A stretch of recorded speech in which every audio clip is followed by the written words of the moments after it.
tadi bahwa turnamen selama ini tidak bukan jalan keluar yang nyata buat situasi yang dihadapi oleh pemain, dan kita sampaikan tadi bahwa pemain-pemain di Indonesia saat ini menginginkan adanya sebuah kompetisi yang berkesinambungan gitu untuk sebagai memang akhir kerja mereka di situ, dan mudah-mudahan ini bisa segera terlaksana. Bahwa kita meminta adanya standar minimum kontrak, kemudian asuransi, karena laporan dari pemain-pemain yang kemarin ngikutin Piala Presiden ternyata mereka ada yang dibayar per pertandingan, kemudian ada yang per bulan tapi setelah nggak lolos ternyata nggak dibayar, kemudian ada yang cedera penanganannya juga ala kadarnya.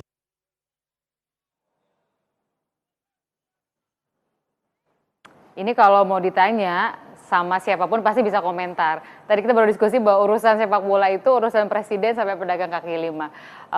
Kalau kita tanya sama tukang ojek pasti bisa jawab dan pasti punya komentar kalau soal bola. Jadi Pak Gatot ini tantangannya lebih dahsyat ya dibanding tugasan sebelumnya di Kominfo yang relatif lebih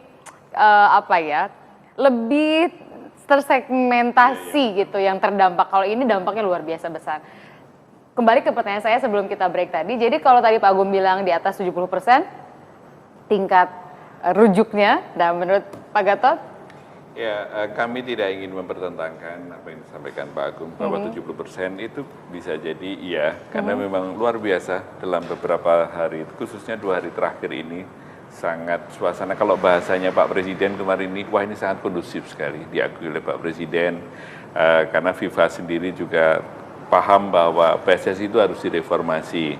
Bahkan tadi sore saya dengar di sebuah radio, Pak Lanyala juga mengatakan bahwa PSSI harus direformasi. Kan beliau mengatakan sendiri. Nah, kemarin yang unik adalah FIFA, bahwa Presiden belum menanyakan, FIFA sudah mengaku sendiri. Ya, Mr. President, kami pun juga sedang melakukan reformasi. Karena FIFA kan kita tahu, belum lama ini kan ada geger-geger. Poin yang ingin kami sampaikan adalah sangat bagus sekali. Bahkan sebelum saya tadi ke sini, tapi tepatnya jam 5 sore tadi, saya sudah berkomunikasi dengan salah satu anggota tim FIFA AFC yang kemarin itu menghadap Pak Presiden. Karena pada saat pertemuan kemarin, itu kan mereka menanyakan kepada Pak Presiden, siapa yang nanti dari pihak Indonesia akan ditunjuk sebagai kontak person. Oh ya, menunjuklah seseorang, ya disebut Gatot Broto gitu di situ di depan Pak Presiden. Nah, rupanya tadi sudah ada komunikasi. Komunikasi yang disampaikan adalah, itu saya sebut Mr. James Johnson dari Australia, yang mengatakan, Pak Gatot, apakah kamu sudah mendengar statement jumpa pers kami tadi pada saat setelah bertemu dengan berbagai stakeholder gitu. Oh iya, saya sudah baca, bagaimana pendapat Anda tentang pembentukan semacam kayak komite itu sendiri. Ya itu bagus, karena jiwanya itu sama dengan pada saat bertemu dengan Pak Presiden. Bahkan James itu mengatakan, appreciate, Presiden luar biasa. Nah, poinnya adalah, tetapi kami harus melaporkan kepada Pak Menteri. Tetapi kalau kembali pada pernyataan Pak Agung, ya oke, saya setuju 70% ya. Hanya saja jangan sampai 30% sisanya, itu kalau bahasa balap sepeda itu ditanjakan yang tajam banget gitu. Jadi moga-moga dalam suasana yang landai gitu, Mbak. Suasana landai pun kalau tajam tuh sama-sama punya energi yang sama buat melewati. Jangan satu pengen genjot, satu udah nyerah. Gitu. Glosor turun lagi deh gitu dari tanjakan. Coach, itu kan dari sisi pemerintah bahwa Pak Agung mengingatkan tadi juga ke kita kalau ini gagal nih, kita tuh nungguin lama banget 2017. Betul. Jadi dari sisi teman-teman yang bukan di kepengurusan gitu ya, yang bukan di pemerintah, kalau boleh titip pesan apa sih sama pemerintah, sama PSSI? Ya, tentu kami ingin memohon kepada pemerintah dan PSSI untuk segera mengakhiri kisruh sepak bola ini. Bagaimanapun korban yang menanggung semua ini adalah kami para pemangku kepentingan langsung dengan sepak bola Indonesia. Ada pelatih, ada pemain, dan kemudian juga kita ingat Mbak Tina, untuk membangun sebuah sistem sepak bola yang baik itu selalu membutuhkan proses. Proses itu selalu akan berkaitan dengan waktu. Kita ingat bahwa ketika kita ribut beberapa tahun yang lalu, itu sudah mulai selesai dan kita mulai menata, tiba-tiba harus terganggu lagi, maka proses ini berhenti. Dan ketika proses ini berhenti, maka kita akan mengawali lagi nanti dari nol, sehingga tidak akan sampai tujuan di mana kita ingin menginginkan sesuatu, yaitu prestasi. Dan kita tahu contoh bahwa baru tahun ini sebetulnya akan digelar kompetisi usia 19 tahun yang tadinya hanya usia 21, dan itu langsung bersinggungan dengan tim-tim yang bermain di Super League. Ada usia 21-nya main, ada 19 main, tapi kemudian menjadi tidak ada.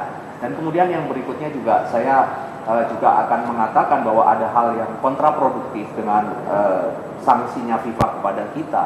Saat ini jumlah pelatih kita menjadi tidak bisa bertambah, harus terhenti dan menunggu kapan waktu mereka bisa kursus kepelatihan lagi untuk mendapatkan lisensi selevel AFC ataupun FIFA, karena memang FIFA, AFC hanya memberikan instruktur untuk memberikan kursus-kursus kepada negara yang tidak Bermasalah.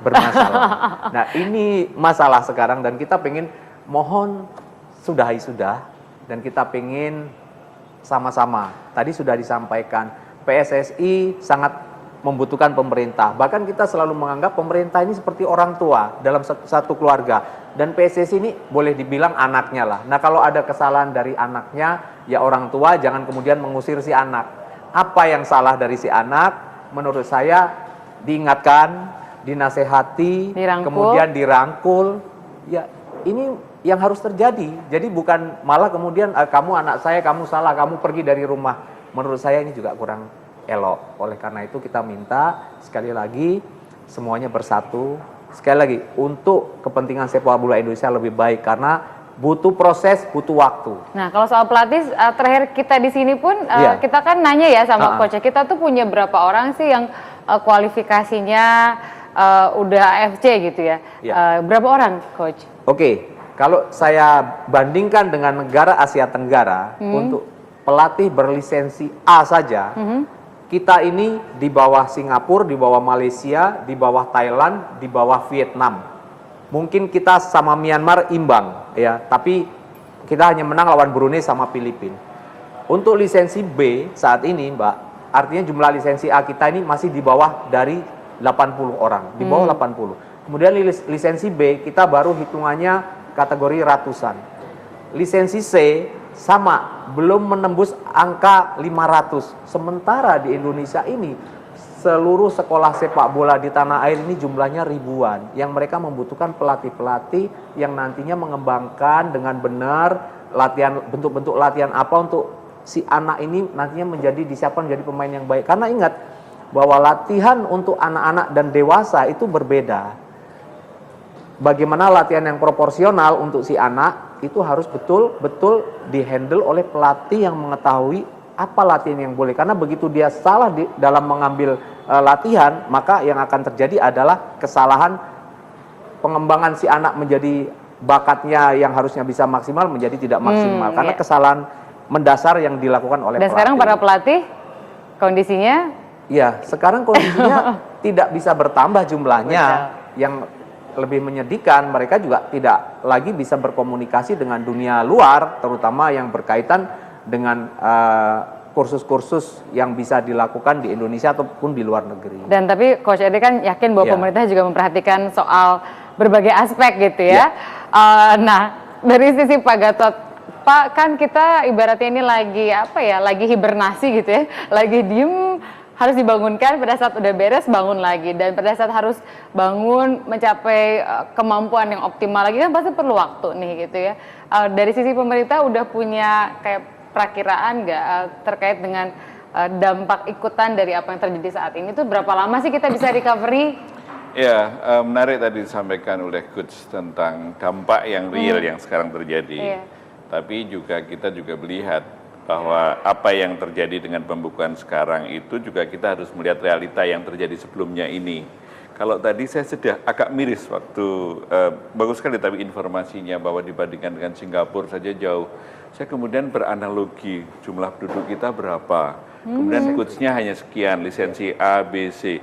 Berarti bahkan sebelum ada pembekuan pun juga rasionya juga jauh sekali gitu. Tapi oke lah, saya tidak ingin mempertentangkan ya persoalan itu. Poinnya adalah kami pun juga memikirkan masalah itu. Karena kalau meminjam istilah Pak Jokowi adalah ini pil pahit yang harus ditelan. Tapi oke lah, kami sudah membuka diri untuk sama-sama menuju rekonsiliasi.